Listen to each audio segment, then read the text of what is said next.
ইসলামপুর শহরে গাঁজা সহ গ্রেপ্তার এক মহিলা। গোপন সূত্রে খবরের ভিত্তিতে পৌরসভা ২ নম্বর ওয়ার্ডের পুরাতন স্টেশন বস্তি রাইস মিল সংলগ্ন এলাকায় এক বাড়িতে হানা দেয় ইসলামপুর পুলিশ জেলার অ্যান্টি ক্রাইম ব্রাঞ্চ।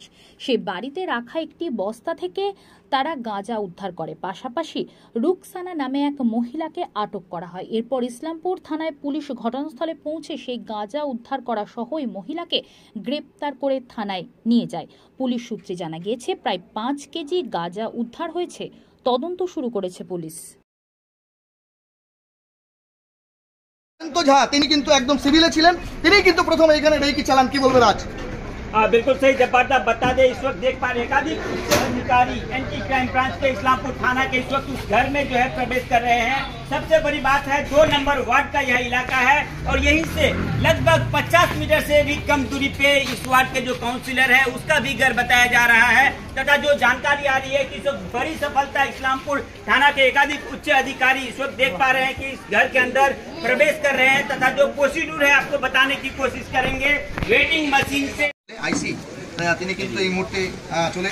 তার কারণটা হচ্ছে যে মানুষ হয়তো ঘোরা করেও টের পায়নি, এবং এই এলাকাতে বিশেষ করে আমরা যেমনটা জানি যে সেখানে হচ্ছে বিশেষ করে এই এলাকার মানুষ তার বেশিরভাগটাই কিন্তু বিভিন্ন ব্যবসার সঙ্গে যুক্ত, কাজে কর্মে যুক্ত। কিছু হচ্ছে মানুষ রয়েছেন যারা হয়তো একটু বলা চলে আর্থসামাজিকভাবে যুক্ত, তারা হয়তো বিভিন্ন জায়গায় হচ্ছে কুলিগিরি সবজির ব্যবসা করেন। বিশেষ করে এই এলাকায় যারা হচ্ছে যাদবগ্রস্ত লোক আছেন তারা কিন্তু বিভিন্ন ধরনের যে যুক্ত সংক্রান্ত বিষয় সেই ব্যবসার সঙ্গে যুক্ত।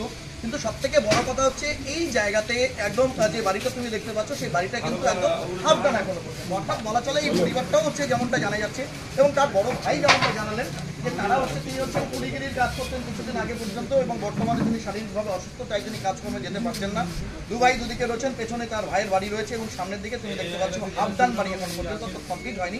সেই বাড়ির ভিতরেই এই ধরনের অবাধে বলা চলে যে গাঁজা মজুত করে তা বিক্রি করা হচ্ছিল। কারণ সাধারণত একজন মানুষ যদি গাঁজা নিজে ব্যক্তিগতভাবে সেবন করে তাহলে তার কাছে ৫-৬ কিলো গাঁজা থাকতে পারে না। প্রাথমিকভাবে কিন্তু সেটাই জানা যাচ্ছে যে ৫-৬ কিলো পর্যন্ত গাঁজা এই বাড়িতে হচ্ছে মজুত ছিল।